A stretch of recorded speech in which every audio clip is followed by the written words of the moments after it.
ఆగనిగళం ప్రజాబలం AR5 news కి స్వాగతం. వ్యవసాయ కూలీల గుడిసెలు జెండాలను కాల్చివేసిన దండుగలను అరెస్ట్ చేయాలంటూ తహసీల్దార్ కార్యాలయం ముందు ధర్నా నిర్వహించిన BKMU జిల్లా అధ్యక్షుడు వీరశేఖర్. కడప జిల్లా గోపవరం మండలంలోని వ్యవసాయ కూలీల గుడిసెలను కాల్చివేసిన దండుగలను అరెస్ట్ చేయాలంటూ తహసీల్దార్ కార్యాలయం ముందు ధర్నా అర్హులైన వ్యవసాయ కూలీలకు ఇంటి స్థలాలు ఇవ్వకపోతే వారం రోజు పేదలకు గుడిసెలు వేస్తాం అని BKMU జిల్లా అధ్యక్షులు వీరశేఖర్ అన్నారు. పలు గ్రామాలలో అర్హులైన వ్యవసాయ కూలీలకు 3 సెంట్ల స్థలం 3 ఎకరాల ప్రభుత్వ భూమి మంజూరు చేయాలని అనేక దఫాలు రెవెన్యూ అధికారులు చుట్టూ తిరిగినప్పటికీ స్పందించకపోవడంతో బేతాయపల్లె గ్రామ పంచాయతీ పరిధిలోని సర్వే నంబర్ 1557 నందు నిన్నటి రోజున ఎర్ర జెండాలు పాతి నిరసన వ్యక్తం చేయగా అది జీర్ణించుకోలేని అధికార పార్టీ నాయకులు రాత్రికి రాత్రి గుడిసెలు పీకేసి జెండాలు కాల్చివేయడం దుర్మార్గమైన చర్య అని, ఆ దండుగులను తక్షణమే అరెస్ట్ చేయాలని, వారిపై కేసు నమోదు చేయాలంటూ ఆంధ్రప్రదేశ్ వ్యవసాయ కార్మిక సంఘం BKMU ఆధ్వర్యంలో మంగళవారం గోపవరం తహసీల్దార్ కార్యాలయం ముందు ధర్నా నిర్వహించారు. ఈ సందర్భంగా సంఘం జిల్లా అధ్యక్షులు వీరశేఖర్, దళిత కుల పోరాట సమితి DHPS జిల్లా వర్కింగ్ ప్రెసిడెంట్ పడిగ వెంకటరమణ మాట్లాడుతూ, నిన్నటి రోజున జాతీయ రహదారి ప్రక్కన ఉన్న సర్వే నంబర్ 1557 నందు ప్రభుత్వ భూమిలో ఈ భూ పోరాటానికి పిలుపునివ్వగా స్వచ్ఛందంగా వ్యవసాయ కూలీలు పేదలు వచ్చి ఆ భూమి నందు జెండాలు పాతగా కడుపు మండిన రెవెన్యూ అధికారులు బెదిరించడం కారణంగా దీని అరసుగా చూసుకున్న అధికార పార్టీ నాయకులు DC సుబ్బారెడ్డి, సర్పంచ్ వెంకటేశ్వర్లు వారి అన్యాయాలు కలిసి రాత్రివేళ గుడిసెలు తొలగించి జెండాలు తొలగించడం దుర్మార్గమైన చర్య అని, తక్షణమే వారిపై కేసు నమోదు చేయాలని, అదేవిధంగా అధికార పార్టీ నాయకులకు అమ్ముడు పోయిన వారిని సస్పెండ్ చేయాలని డిమాండ్ చేశారు. కడప అన్నమ జిల్లా ఇన్ఛార్జ్ హృదయనాథ్, AR5 కడప జిల్లా స్టాఫ్ రిపోర్టర్ ఎం రామచంద్రయ్య.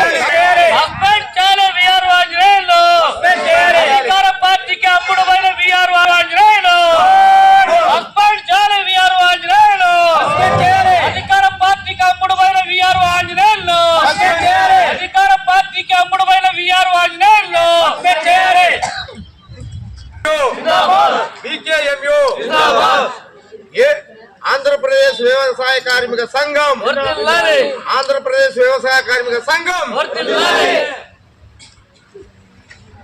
గ్రామాల్లో ఇల్లు లేనటువంటి నిరుపేదలు మరి అనేక సందర్భాల్లో మరి అనేక రకాలుగా దరఖాస్తులు రెవెన్యూ అధికారులకు చేసుకున్నప్పటికీ మరి రెవెన్యూ కార్యాలయం చుట్టూ చెప్పులు అరిగేలా తిరిగిపోయినప్పటికీ ఏ ఒక్క అధికారి కూడా ఒక్క ఇంటి స్థలం ఇచ్చినటువంటి దాఖలాలు లేవు. మరి ఈరోజు రాష్ట్ర ముఖ్యమంత్రి మాత్రం ఒకవైపు చెప్తా ఉన్నాడు, మేము 33 లక్షల మందికి ఇల్లు ఇచ్చామని చెప్పి అంటా ఉన్నారు. మరి వాస్తవంగా ఈరోజు 33 లక్షల మంది ఎక్కడ ఇల్లు ఇచ్చారు? ఇచ్చినటువంటి ఇల్లు కూడా కేవలం 1.5 సెంటు స్థలం ఇస్తే ఎక్కడ బతుకుతారు? ఒక తండ్రికి 2-3 కొడుకులుంటే ఏ విధంగా బ్రతుకుతారు? మరి ఆ తండ్రి పేరుతో ఉన్నటువంటి ration card, Aadhaar card base చేసుకొని మీరు జగనన్న కాలనీలో కేవలం 1.5 సెంటు మాత్రం ఇచ్చారు. అవి కూడా అసంబద్ధంగా లేక పూర్తి స్థాయిలో కానటువంటి పరిస్థితి.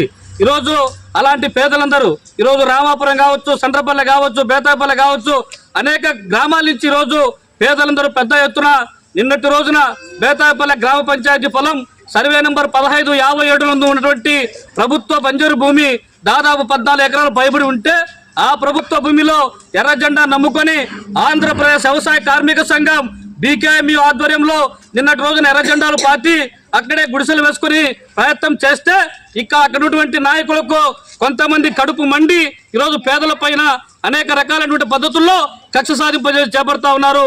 అందులో ప్రధానంగా ఎవరంటే ఇంట్లో వాడే పెట్టిన కంటోప్పులు అనేటువంటి పద్ధతుల్లో VRO ఆంజనేయులు. ఈ VRO చూస్తా ఉంటే ఈరోజు అధికారిగా లేకపోతే ప్రభుత్వ అధికారిగా వ్యవహరించడం లేదు, అధికార పార్టీ నాయకుడిగా వ్యవహరిస్తా ఉన్నాడు. మరి ఆ VRO ఆంజనేయులు ఎవరైతే ఉన్నారో ఆయన ఈరోజు నిన్నటి రోజున చాలా దురుసుగా ప్రజల పట్ల అమానుషంగా మాట్లాడుతూ ఉన్నాడు. మరి ఈరోజు మేము చెప్తా ఉన్నాం, అక్కడే సెల్ టవర్ ఏర్పాటు చేసినారు, అక్కడే రోడ్ వేసినారు, అవన్నీ కట్టి కనపలేదా? కళ్ళుండి మీరు కబోదులాగా ఉంటారని చెప్పి ఈరోజు మేము రెవెన్యూ అధికారులు అడుగుతా ఉన్నాం.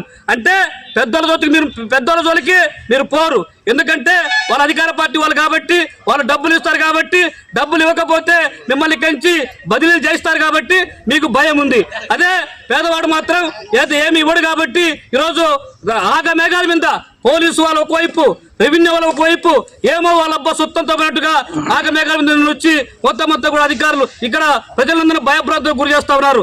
అందుకాబట్టి ఈరోజు చాలా దుర్మార్గం అంశం ఏమంటే అక్కడ గుడిసెలు 1-2 వేసుకుంటే అవన్నీ కూడా పీకేసి అక్కడ పేదలకు అండగా ఉన్నటువంటి వ్యవసాయ కార్మిక సంఘం జెండాలు పాతే ఆ జెండాలు కూడా కాల్చినటువంటి దుర్మార్గులు ఈరోజు ఉన్నారు. ఈరోజు మేము ఒకటే చెప్తా ఉన్నాం, అక్కడ ఎవరైతే వ్యతిరేకించేటువంటి వాళ్ళు ప్రధానంగా అక్కడే వెంకట సుబ్బారెడ్డి వైసీపీ నాయకుడు, అదేవిధంగా సర్పంచ్ వెంకటేశ్వర్లు, అదేవిధంగా ప్రసాద్, అదేవిధంగా ఇంకా 2-3 వాళ్ళ అనుచరులు ఉన్నారు. ఈ 6-7 మందిని తక్షణమే అరెస్ట్ చేయాలని చెప్పి డిమాండ్ చేస్తా ఉన్నాం. అదేవిధంగా అధికార పార్టీకి తొత్తుగా అధికార పార్టీ ముడుపులకు లొంగిపోయినటువంటి పనికి మాలినటువంటి వీఆర్ఓ ఆంజనేయులను తక్షణమే విధుల నుంచి తొలగించాలని చెప్పి డిమాండ్ చేస్తా ఉన్నాం. ఈరోజు అధికార పార్టీ అధికారుల యొక్క తిరుగు నిరసనగా ఈ యొక్క ధర్నా కార్యక్రమం చేపడతా ఉన్నాం. కొత్తగా తహసీల్దార్ గారు వచ్చారు, మరి ప్రజల మన్ననలు పొంది ప్రజలకు పట్టాలు ఇవ్వకపోతే ఇంతవరకు మేము గుడిసెల జోలికి పోలేదు. ఒక 4-5 రోజుల పాటు చూస్తాం. అవసరమైతే ఆ ప్రభుత్వ భూమిలో ఖచ్చితంగా గుడిసెలు వేసి అక్కడే కాపురం చేస్తామని చెప్పి కూడా ఈ అధికారులకు హెచ్చరిక చేస్తా ఉన్నాం.